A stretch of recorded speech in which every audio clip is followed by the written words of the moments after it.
इस वीडियो में एक अजीब सा रहस्य बताया है जिससे आप अपने अवचेतन मन की शक्ति को इस्तेमाल करके जिंदगी की बड़ी से बड़ी कठिन सफलता आसानी से प्राप्त कर सकते हैं। कैसे अपने अवचेतन मन की शक्ति को इस्तेमाल करना है, इसकी विधि क्या है, इस विषय पर हम आज एक अद्भुत कहानी आपको सुनाएंगे। तो चलिए कहानी की शुरुआत करते हैं। दोस्तों, हमारा जो चेतन मन होता है उससे करीब 9 गुना अधिक ताकतवर हमारा अचेतन मन होता है। अगर 1 गुना ताकत हमारे चेतन मन के पास है तो इसका अर्थ यह हुआ कि उससे 9 गुना अधिक ताकत हमारे अवचेतन मन के पास है, क्योंकि अवचेतन मन ही हमारे पूरे शरीर को नियंत्रित करता है। चेतन मन हमारे दिमाग का एक हिस्सा है जो हमारे विचारों और भावनाओं से प्रेरित होता है, और हमारा चेतन मन ही तर्क वितर्क करने में हमारी मदद करता है। लेकिन दूसरी तरफ हमारा अवचेतन मन यह तर्क वितर्क नहीं करता, यह उस जानकारी को ग्रहण कर लेता है जो इसे चेतन मन देता है। इसीलिए जैसा हम अपने अवचेतन मन में सोचते हैं वैसे ही हम बनते चले जाते हैं। क्या आपने कभी इन बातों पर विचार किया है कि कोई व्यक्ति दुखी क्यों है और वहीं पर दूसरा व्यक्ति इतना सुखी क्यों है? एक व्यक्ति सुख और समृद्धि से भरा हुआ है, वहीं पर दूसरा व्यक्ति इतना गरीब और दुखी क्यों है? एक व्यक्ति भयभीत और डरा हुआ है, जबकि दूसरा व्यक्ति आस्था और विश्वास से भरा हुआ है। एक व्यक्ति बड़े से महलों में रहता है, वहीं पर दूसरा व्यक्ति गरीब और टूटी फूटी झोपड़ी में रहता है। कोई बहुत सफल है तो कोई असफल।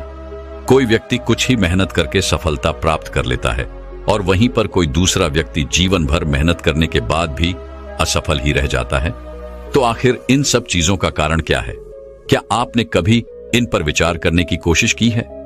हमारे जीवन में जो भी अच्छा है वह हमारे अचेतन मन पर निर्भर करता है। अर्थात यदि आप अपने अचेतन मन में यह बात डालेंगे, मेरे साथ जो कुछ भी होगा वह अच्छा होगा, मेरे साथ जो कुछ भी हो रहा है वह अच्छा हो रहा है, और मैं एक दिन कामयाब जरूर बनूंगा, तो आप अवश्य ही अपने जीवन में कामयाब बन जाएंगे। वहीं पर यदि आप अपने अवचेतन मन में बुरी बुरी बातें डालेंगे, अर्थात नकारात्मक बातें कहेंगे, तो आपके जीवन में केवल नकारात्मकता ही भर जाएगी और आपके साथ कुछ भी अच्छा नहीं होगा। आप जहां जाएंगे वहां पर आपके हाथ केवल असफलता ही लगेगी। आप हमेशा निराश और परेशान ही रहेंगे, लेकिन उनका हल आपको कभी नहीं मिल पाएगा। इसलिए यदि आप भी अपने मन को अच्छी तरह से जानना चाहते हैं, वो सेवा काम करवाना चाहते हैं जो आप चाहते हैं, उसे अपने नियंत्रण में रखना चाहते हैं, तो इस वीडियो को अंत तक जरूर देखिएगा, क्योंकि इस वीडियो में आपको ऐसी महत्वपूर्ण जानकारियां मिलेगी जिसकी मदद से आप अपना जीवन अच्छे से जी सकते हैं। आप जो चाहें उसे हासिल कर सकते हैं। आप जिस भी लक्ष्य को प्राप्त करना चाहते हैं उसे आप प्राप्त कर सकते हैं। आज की इस वीडियो में हम यह जानने वाले हैं कि आखिर चेतन मन और अवचेतन मन में मुख्य अंतर क्या है और वह किस तरह से काम करता है, और हम अपने अचेतन मन में अच्छी बातें किस प्रकार से डाल सकते हैं जिससे हमारा जीवन परिवर्तित हो सके, हम सफलता की ओर आगे बढ़ सके। बहुत समय पहले की बात है, एक नगर में एक बहुत ही प्रसिद्ध गुरु रहा करते थे। उनकी ख्याति दूर दूर तक फैली हुई थी। उनके आश्रम में उनके कई शिष्य भी थे। एक दिन संध्या के वक्त वह गुरुवर अपने सभी शिष्यों को बुलाकर उन्हें उपदेश दे रहे थे। वे कह रहे थे, शिष्यों, हमारा मस्तिष्क 2 भागों में विभाजित है, चेतन मन और अवचेतन मन। चेतन मन हमारे मस्तिष्क का पहरेदार है, वहीं पर अवचेतन मन हमारा मालिक है। उन गुरु की आवाज सुनकर एक शिष्य खड़ा हुआ और वह उन गुरु से कहता है गुरुदेव, आप क्या कहना चाहते हैं? आप कहीं ये तो नहीं कह रहे कि हमारे भीतर कोई और है जो हमें चला रहा है, जो हमारी सारी क्रियाओं पर नजर रखे हुए हैं?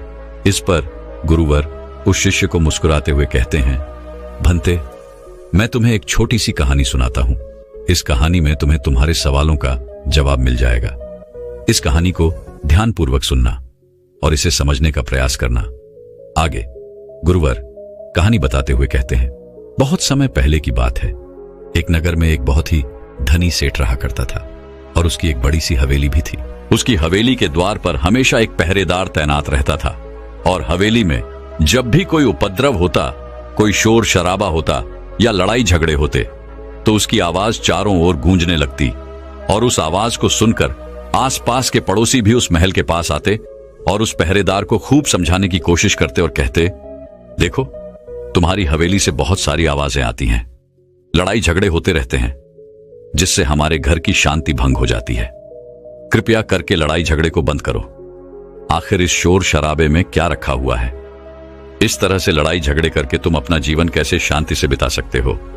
इस पर वह पहरेदार जवाब देते हुए कहता है, देखो भाई, मैं जानता हूं कि लड़ाई झगड़े करना बुरी बात है, शोर शराबा करना बुरी बात है, लेकिन मैं क्या करूं? मैं भी इससे बहुत परेशान हूं। जो भी लड़ाइयां होती हैं वह हवेली में होती है, इससे मेरी भी शांति भंग होती है। लेकिन आप मुझे क्यों समझा रहे हैं? इसका कारण मैं तो नहीं, इसका कारण तो मेरा मालिक है। आप उसे जाकर समझाइए। यह बात सुनकर पड़ोसी भी यह बात समझ जाता कि बात तो सही है। आखिर इसमें इस पहरेदार की क्या गलती है? यह तो केवल अपना काम कर रहा है। गलती तो मालिक ही है। वह उपद्रव करता है, वह शोर शराबे करता है, वह लड़ाई झगड़े करता है, और जब भी उसे यह सब करने का मन होता है तो वह हवेली के बाहर आता है और उपद्रव करके वह वापस हवेली में जाकर बैठ जाता है। और जिन लोगों को भी उस हवेली के मालिक से तकलीफ होती, जिनकी भी शांति भंग होती, वे सभी आकर उस पहरेदार को ही समझाने का प्रयास करते। वह उसे खूब समझाते, लेकिन क्या इससे यह समस्या सुलझेगी? इस प्रश्न के साथ गुरुवर अपने शिष्य से कहते हैं, तुम ही बताओ इसका क्या समाधान है? इस पर वे शिष्य गुरु के इस प्रश्न का जवाब देते हुए कहता है गुरुवर, जिन्हें भी उन हवेली के मालिक से तकलीफ है जो शोर शराबे करता है, लड़ाई झगड़े करता है और लोगों की शांति भंग कर देता है, उन सभी को उनसे बात करनी चाहिए, तभी तो इसका समाधान निकलेगा। भला पहरेदार की इसमें क्या गलती है? वह तो केवल अपना काम कर रहा है और वह उससे ज्यादा कर भी क्या सकता है? उसके हाथों में तो और कुछ भी नहीं। इस पर वह गुरुवर मुस्कुराते हुए अपने उस शिष्य से कहते हैं, भंते, ठीक इसी तरह से हमारा मन भी होता है। हमारा चेतन मन मनुष्य का पहरेदार होता है और पहरेदार को यह अच्छी तरह से पता है कि क्रोध करना बुरी बात है, बुरे शब्दों का इस्तेमाल करना बुरी बात है, अश्लील ख्यालों में खोए रहना बुरी बात है। अर्थात हमारे चेतन मन को यह बात बहुत अच्छी तरह से पता है कि गुस्सा करना, आलस करना, काम वासना जैसे विचार गलत है। ये सभी विकार हमारे भीतर नकारात्मक विचार उत्पन्न करते हैं, जिससे हमारा विनाश होता है। लेकिन वह कर भी क्या सकता है? वह चीज उसके हाथों में है ही नहीं, क्योंकि वह चीज वह कर ही नहीं रहा। ये तो वह अंदर बैठा मालिक कर रहा है, अर्थात हमारा अवचेतन मन, जो हमसे कोई भी कार्य बहुत ही आसानी से करवा लेता है। और ये सभी बातें हम में से हर सभी अच्छी तरह से जानते हैं, और हमें ऐसा लगता भी है कि हम अच्छी तरह से समझ चुके हैं, जैसे कि वह पहरेदार समझता है। लेकिन वास्तविकता में तो इससे हमारे जीवन पर कोई भी बुनियादी फर्क नहीं पड़ता। आगे वह गुरु उस शिष्य से कहते हैं, भंते, तुमने भी अपने आप को कई बार यह समझाने की कोशिश की होगी कि मुझे सुबह सही समय पर उठना है, आश्रम की साफ सफाई करनी है, भिक्षा मांगने जाना है और रात को आने के बाद मुझे ध्यान भी करना है। लेकिन क्या इससे कोई फर्क पड़ा? इसका जवाब देते हुए वे शिष्य कहता है, नहीं, बिल्कुल नहीं। मैंने कई बार अपने आप को समझाया है कि मुझे इस समय पर यह काम करना है, मुझे अपना समय व्यर्थ नहीं करना, मुझे अपने समय का इस्तेमाल करना है और मुझे आगे बढ़ना है। लेकिन मैं चाहकर भी उन सभी कार्यों को समय पर नहीं कर पाता। इस पर वह गुरुवर अपने उस शिष्य से कहते हैं, भंते, जब भी हम अपने आप को कुछ समझाने का प्रयास करते हैं तो हमें ऐसा लगता है कि अब हम समझ चुके हैं और अब हमसे कोई गलती नहीं होने वाली, और हम सोचते हैं कि अब हमारा जीवन बदल जाएगा, हम जो भी करेंगे अब वो सही होगा, अब तो हम जीवन में सफलता प्राप्त कर ही लेंगे। लेकिन दूसरे ही पल हम ये पाते हैं कि हमारे जीवन में कोई बुनियादी बदलाव आया ही नहीं, और ऐसा केवल हमारी नासमझी के कारण होता है। हम अपनी नासमझी के कारण अवचेतन मन की जगह पर अपने चेतन मन को समझाने का प्रयास करते हैं, अर्थात मालिक को छोड़कर हम पहरेदार से बात करते रहते हैं और उसे समझाने की कोशिश करते हैं। लेकिन तुम यह भूल जाते हो कि आखिर वह पहरेदार कर भी क्या सकता है? वह सब उसके हाथों में है ही नहीं। हमें तो अपने अवचेतन मन को समझाने की आवश्यकता है। हमारी बुद्धि, अर्थात वह पहरेदार जो यह समझ जाता है कि क्या सही है और क्या गलत, उसे कब क्या करना है, क्या नहीं करना। लेकिन ये सारी बातें केवल हमारे पहरेदार अर्थात हमारे चेतन मन के सीमित रह जाती हैं। ये सारी बातें हवेली के उस मालिक अर्थात हमारे अवचेतन मन तक तो पहुंच ही नहीं पाती, और यही कारण है कि हमारे जीवन में कभी कोई बुनियादी बदलाव हो ही नहीं पाता। ठीक उसी प्रकार जैसे कि यदि आपसे कोई कहता है कि पौधे में पानी डालोगे तो वह पौधा एक दिन बड़ा होगा, और फिर उसमें फल आएंगे, फल लगेंगे, और आप उस बात को मान लेते हैं और उस पौधे में पानी भी डालते हैं। लेकिन आप पौधे की पत्तियों पर पानी डालते हैं और सोचते हैं कि इसमें फल फूल आएंगे। लेकिन जरा एक बार के लिए यह सोचिए, अगर पत्तियों में पानी डालोगे तो उसमें फूल और फल कैसे आएंगे? हमें तो उस पौधे की जड़ में पानी डालने की आवश्यकता है, लेकिन हम में से अधिकांश लोग केवल पत्तियों पर ही पानी छिड़क कर अपने आप को बहुत भाग्यशाली समझने लगते हैं। लेकिन वे यह भूल जाते हैं कि जो पानी वह पत्तियों पर छिड़क रहे हैं, वह पानी पेड़ की गहराइयों में तो जा ही नहीं पा रहा। तो ऐसे में उस पौधे पर फल और फूल कैसे लगेंगी? ठीक इसी प्रकार हम भी अपने मन के साथ ऐसा ही करते हैं, और यही कारण है कि हम अपने जीवन में जो भी चाहते हैं वह हमें नहीं मिल पाता। हम अपने जीवन में फल और फूल चाहते हैं, लेकिन वह हमें नहीं मिल पाता। इस पर शिष्य उन गुरुवर से कहता है गुरुवर, तो फिर हमें क्या करना चाहिए? क्या ऐसा कोई उपाय है जिससे हम अपने चेतन मन की सारी बातें अपने अवचेतन मन तक पहुंचा सकें? ऐसी कोई प्रक्रिया है जिसमें हम अपने संदेश को अपने अवचेतन मन तक पहुंचा सके? इस पर वह गुरुवर शिष्य से कहते हैं, भंते, यदि तुमने अपने संदेश को अवचेतन मन तक पहुंचा दिया, तब तुम जो चाहोगे वो इच्छा प्राप्त कर सकते हो। तुम जैसा चाहो उस लक्ष्य को प्राप्त कर सकते हो, क्योंकि हमारा अवचेतन मन हमारे चेतन मन से 9 गुना अधिक शक्तिशाली होता है। आपने कभी ना कभी यह देखा ही होगा कि एक मनोवैज्ञानिक जब किसी के मन के गुप्त राज को जानने की कोशिश करता है, तब वह मनोवैज्ञानिक जब उसके मन की बात को बाहर निकलवाना चाहता है, उसके अतीत में जो भी घटना घटी है उसमें साफ साफ रूप से प्रवेश करना चाहता है, तो इसके लिए वह हिप्नोटिज्म का उपयोग करते हैं। और आप में से अधिकांश लोगों ने इस प्रक्रिया को देखा ही होगा। इस प्रक्रिया का प्रयोग करके मन की सारी सूचनाएं अपने आप ही बाहर निकलती हैं। इस प्रकार किसी के भी मन को काबू में करके हम उससे जो चाहे वो कार्य करवा सकते हैं। हाँ, अब आपके मन में यह भी प्रश्न उठ रहा होगा कि शायद वो सभी हमारे अवचेतन मन की चाल को समझते हैं, वह इसे अच्छी तरह से जानते हैं कि उसे किस तरह से अपने काबू में किया जाता है। तो इसका जवाब बड़ा ही सीधा और सरल है, और इसका जवाब है हाँ, क्योंकि उन्होंने इसके ऊपर कई बार प्रयोग किया होता है और वह इसमें इतने निपुण हो जाते हैं कि वह किसी भी दूसरे मन पर अपना काबू कर सकते हैं।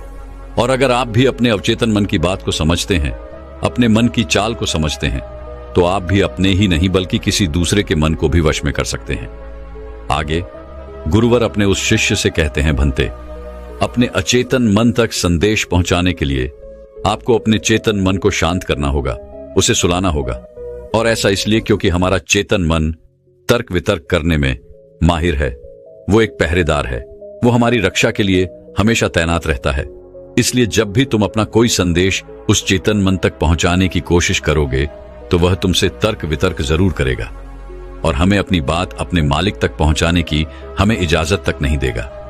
जब तक कि हम अपनी बात अपने चेतन मन को अच्छी तरह से समझा नहीं देते या उसे शांत नहीं कर देते, तब तक वह हमें उस हवेली में घुसने नहीं देगा, क्योंकि हमारी सामान्य बुद्धि अर्थात हमारा चेतन मन तर्क वितर्क करने में माहिर होता है।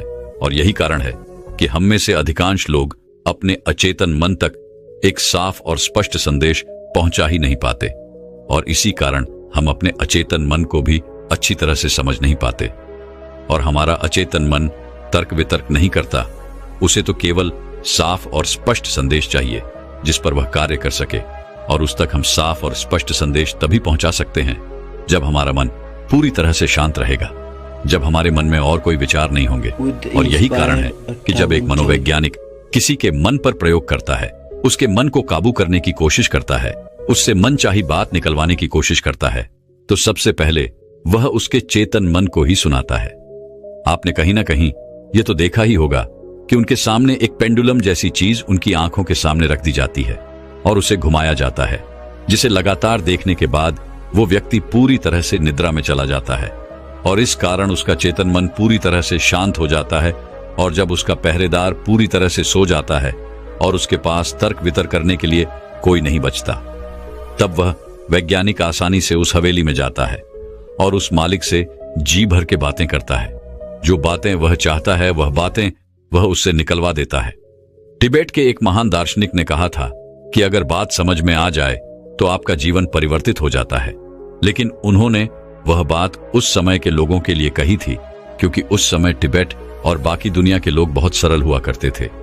उनका मन बहुत साफ हुआ करता था और उनको जो भी बातें बताई जाती थी वह उन बातों को बड़ी शांतिपूर्वक सुनते और समझते थे। उस समय कोई भी तर्क वितर्क नहीं करता था, और जब कोई व्यक्ति तर्क वितर्क करने में माहिर होता था तो वह उसे तर्क वितर्क करने देते और शांति से केवल उसकी बातें सुनते। जब तक कि व्यक्ति तर्क अभितर्क वितर्क करके थक न जाए तो वह गुरु के पास वापस आता है और उनसे कहता है गुरुवर, मैं अब तर्क वितर्क करके थक चुका हूं, लेकिन उससे मुझे कुछ भी हासिल नहीं हुआ। कृपया करके अपना कोई मार्ग बताइए। आप मुझे अपने तरीके से समझाए, अब मैं उसमें कोई भी अवरोध उत्पन्न नहीं करूंगा। ठीक इसी प्रकार से हमारी बुद्धि भी काम करती है। जब हमारा मस्तिष्क तर्क वितर्क करके थक जाता है तब उसे इस बात का एहसास होता है कि तर्क वितर्क करके उसे कुछ भी हासिल नहीं होने वाला, और उस समय तक उसे कुछ भी समझ में नहीं आएगा।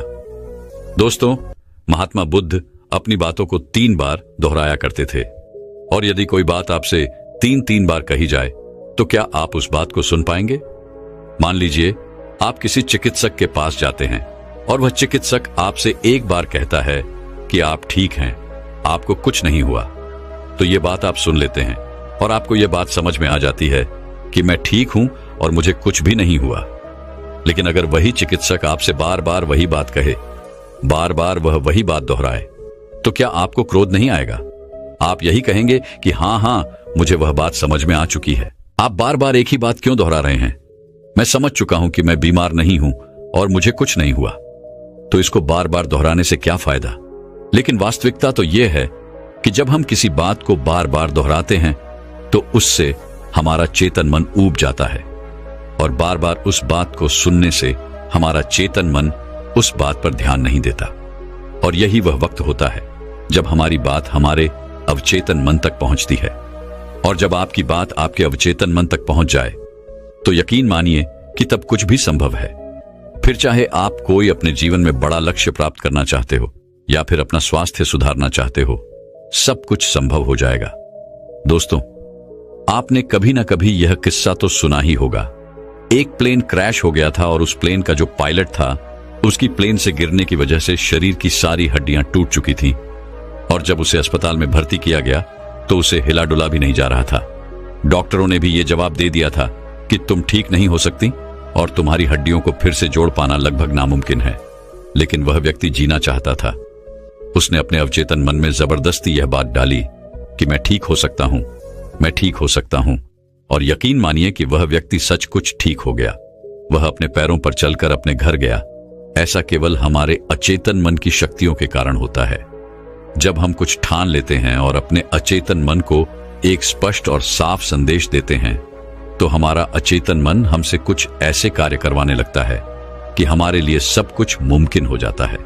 फिर चाहे वह जीवन में कोई बड़ा से बड़ा लक्ष्य प्राप्त करना हो या फिर अपने स्वास्थ्य को सुधारना हो।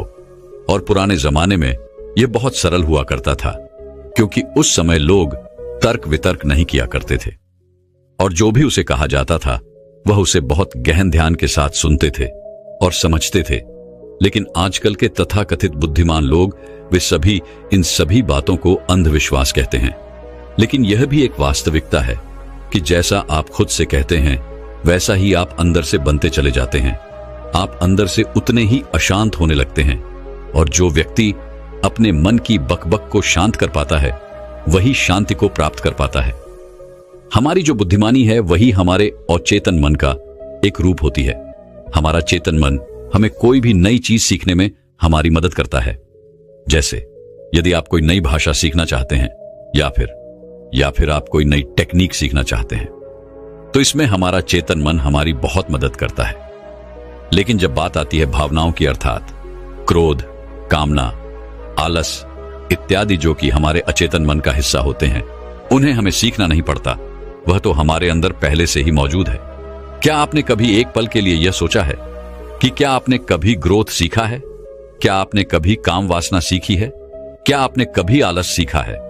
यदि आपको बचपन से ही किसी ऐसी जगह पर रखा जाए जहां पर कोई भी व्यक्ति ना हो, कोई भी इंसान ना हो, तब भी आपके भीतर ये सारे गुण आ ही जाएंगे, क्योंकि इसमें तो सिर्फ और सिर्फ हमारे अचेतन मन का ही काम है। यानी कि वह चीजें जो प्रकृति ने हमें पहले से ही दी है, और वह सिर्फ हमारे अवचेतन मन के माध्यम से ही भरी जाती है, क्योंकि हमारा अचेतन मन कभी विरोध नहीं करता।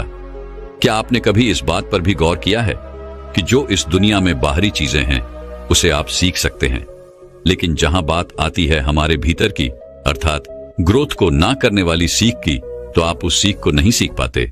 मान लो अगर आपको घड़ी सीखना है तो उसके बारे में हमारे अचेतन मन को कुछ नहीं पता होता, लेकिन वहीं पर यदि कोई आपसे यह कहे कि 5 और 5 10 होते हैं, तो यह बात आपके अचेतन मन को अच्छी तरह से समझ में आ जाती है, क्योंकि आपका अचेतन मन विरोध नहीं करता और उसे एक साफ और स्पष्ट संदेश भी मिल रहा है। इसलिए हमें अपने अवचेतन मन तक साफ और स्पष्ट संदेश भेजने की आवश्यकता होती है, और यह तभी संभव है जब हमारा चेतन मन इसके आड़े ना आए। तभी वह शिष्य उन गुरुवर से कहता है गुरुवर, आखिर हम अपने अवचेतन मन को साफ और स्पष्ट संदेश क्यों नहीं भेज पाते? आखिर इसका क्या कारण है? इसका जवाब देते हुए वे गुरु शिष्य से कहते हैं, भंते, इसका पहला कारण यह है कि जब भी हम अपने अवचेतन मन में कोई सूचना पहुंचाने की कोशिश करते हैं तो हमारा चेतन मन पहले उससे तर्क वितर्क करता है। वह यह सोचता है कि इस जानकारी से हमें लाभ होगा या हानि, और जब तक हम अपनी सूचना को सही और साफ स्वस्थ तौर पर अपने अवचेतन मन तक नहीं पहुंचा पाते, तब तक वो हमारे लिए काम नहीं कर सकती है। मान लीजिए कि आप ईश्वर के सामने हाथ जोड़कर खड़े हैं और उनसे प्रार्थना कर रहे हैं कि है ईश्वर, मुझे एक अच्छी नौकरी मिल जाए, मैं अच्छी तरह से कामयाब हो जाऊं। इस दौरान हमारा चेतन मन यह सोचता है कि आखिर मुझे नौकरी मिल जाएगी और मैं कामयाब हो जाऊंगा, तो उसके बाद मैं क्या करूंगा? मैं ऐसा घर खरीदूंगा, ऐसी गाड़ी खरीदूंगा, अपने परिवार के लिए यह करूंगा, वो करूंगा, अपना खुद का व्यापार शुरू करूंगा। ऐसे कई प्रकार के विचार हमारे चेतन मन में उठने लगते हैं, और इसी कारण हम अपने औचित्य मन तक साफ और स्पष्ट संदेश भेज नहीं पाते। और इसीलिए कहा जाता है कि ध्यान हमारे मन को शांत कर देता है, और शांतपन में जो भी बातें डाली जाती हैं वो सीधे हमारे अवचेतन मन तक पहुंचती हैं, जिससे हम सब कुछ हासिल कर सकते हैं। जो भी अपने जीवन में हासिल करना चाहते हैं वह सब कुछ हमें बहुत आसानी से मिल जाता है।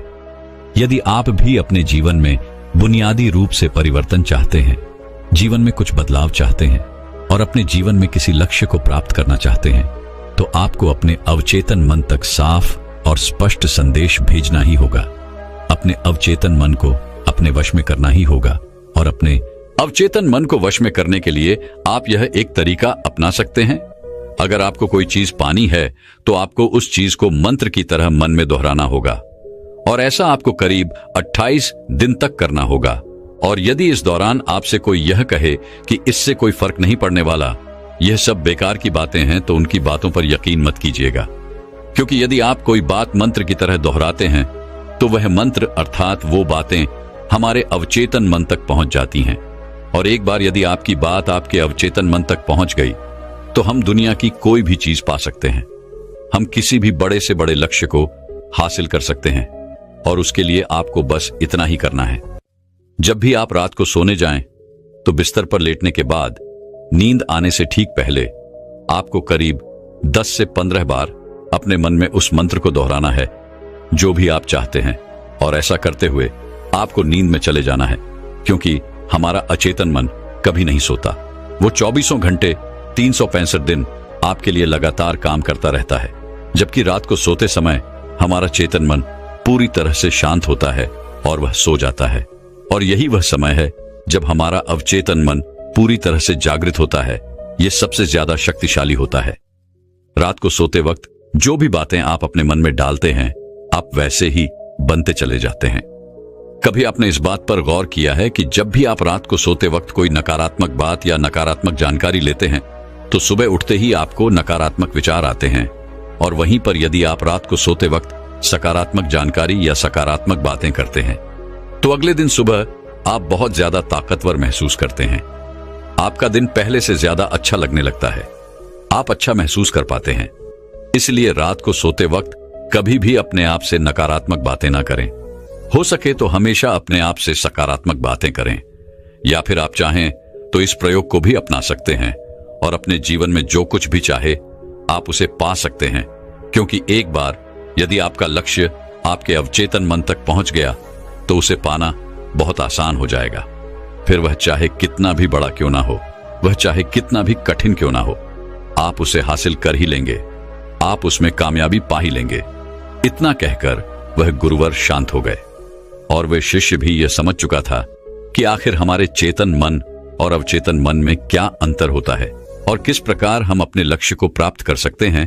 तो दर्शकों, चलिए अब सफलता पाने के ऊपर अगली रोचक कहानी की शुरुआत करते हैं।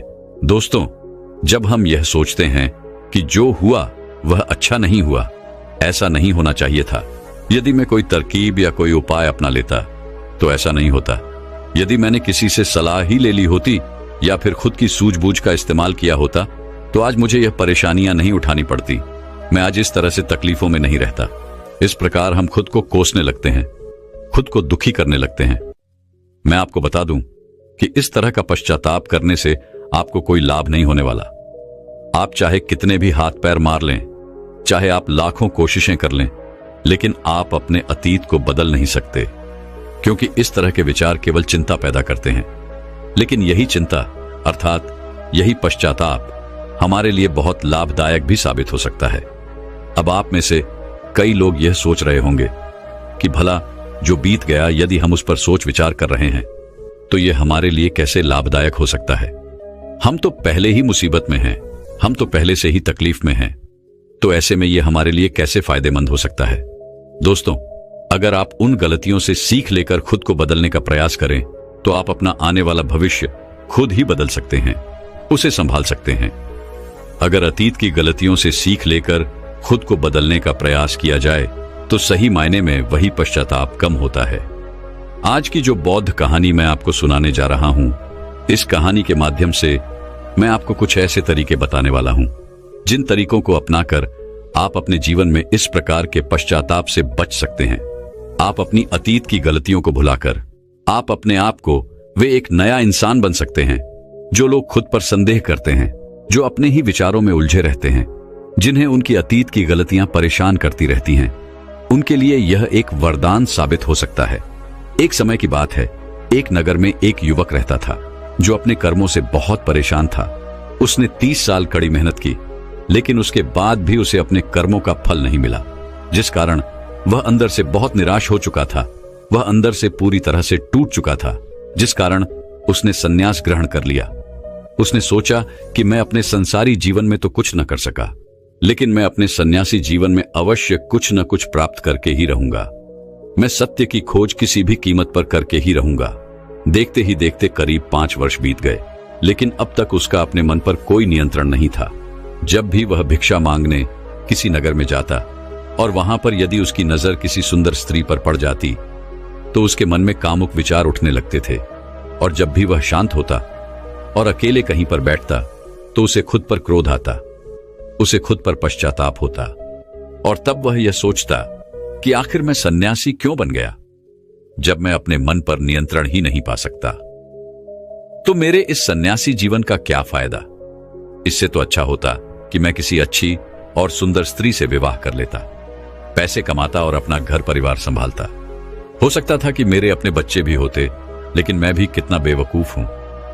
मैंने अपने सारे सुख त्याग दिए और ना जाने क्यों मैं इन जंगलों में आ गया, ना जाने क्यों मैंने सन्यास ग्रहण कर लिया।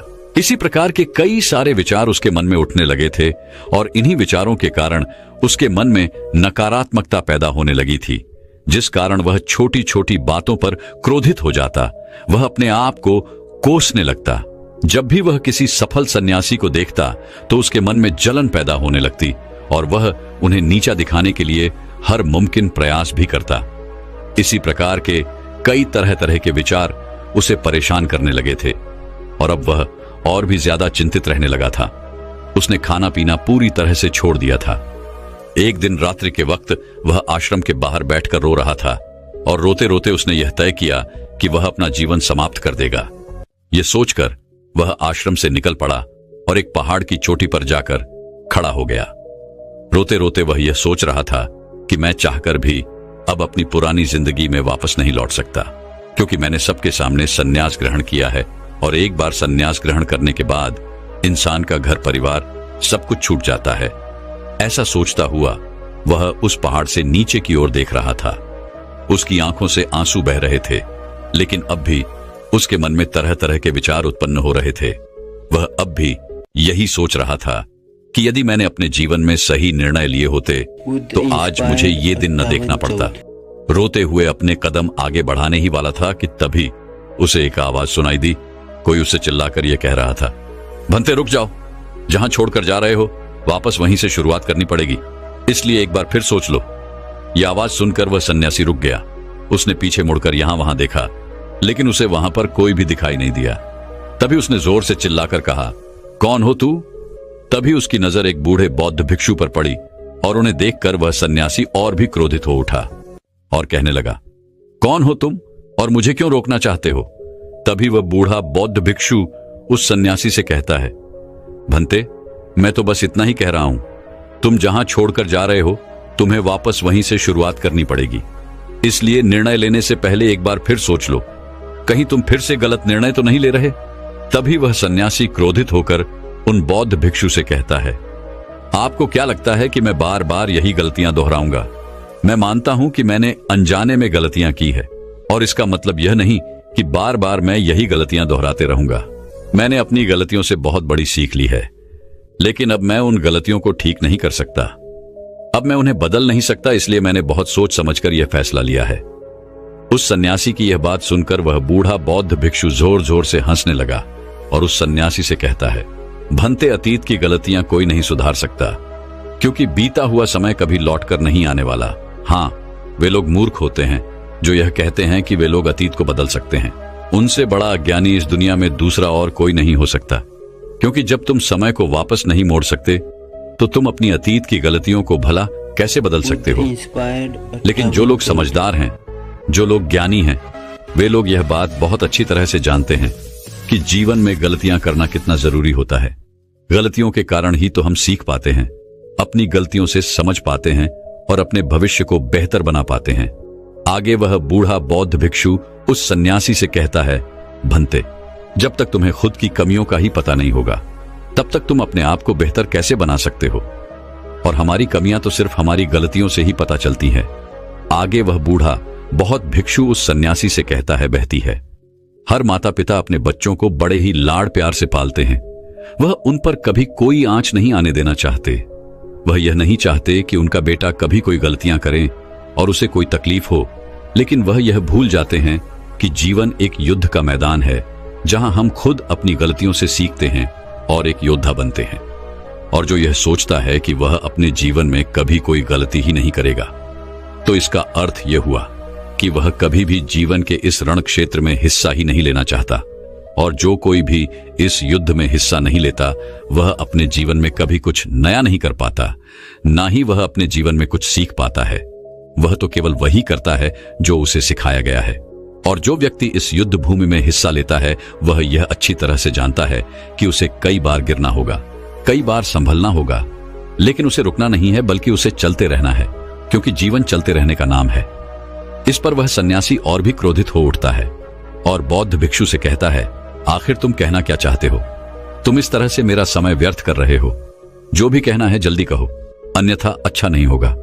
तभी वह बूढ़ा बौद्ध भिक्षु एक बार फिर मुस्कुराने लगा और उस सन्यासी से कहता है, भंते, आज मैं तुम्हें जीवन के ऐसे 5 तरीके बताने वाला हूं जिनका पालन करके तुम अपने अतीत की गलतियों को अपनी ताकत में बदल सकते हो।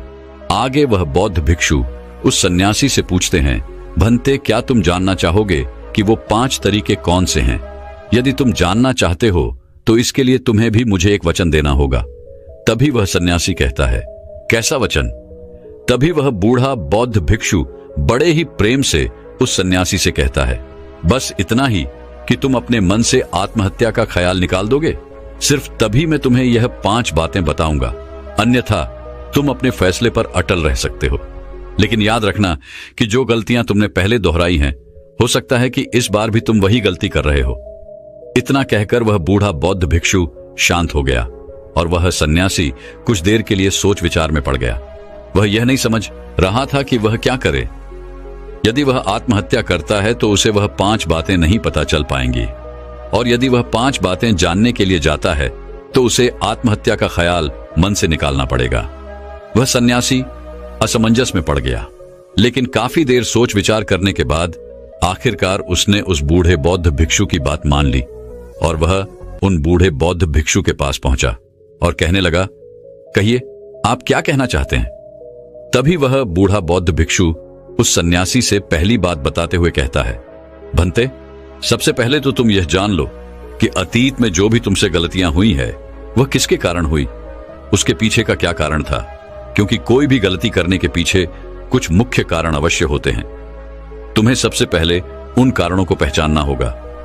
वह कारण या तो कोई मजबूरी हो सकते हैं या कोई इंसान हो सकता है जिसके कारण तुमने वो सारी गलतियां की, या फिर हो सकता है कि तुमने वो गलतियां केवल अपने स्वार्थ के लिए की हो। तुम्हें उन कारणों को पहचानना होगा।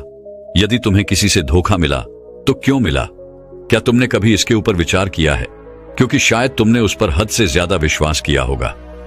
एक बार यदि तुमने उस कारण को पकड़ लिया और उसे जान लिया तो तुम यह समझ पाओगे कि तुमने कहां कमी रह गई, तुमने कहां पर गलती की, और एक बार यदि तुम अपनी गलती को समझ जाओगे तो तुम उसे सुधार भी सकते हो ताकि वैसी गलती भविष्य में तुमसे दोबारा ना घटे। आगे वह बूढ़ा बौद्ध भिक्षु उस सन्यासी से कहता है, गलतियां हमें दुख नहीं देती। दुख हमें तब होता है जब हम अपनी गलतियों को बार बार दोहराते हैं, जब हमें इस बात का एहसास होता है कि शायद हम अपनी गलती को अब सुधार नहीं सकते और शायद हमारे भीतर अब उतना आत्मबल नहीं बचा कि हम उन गलतियों से सीखकर उन्हें सुधार सकें। जब हमें खुद पर संदेह होने लगता है, खुद पर संशय होने लगता है, तब हमें पीड़ा होती है।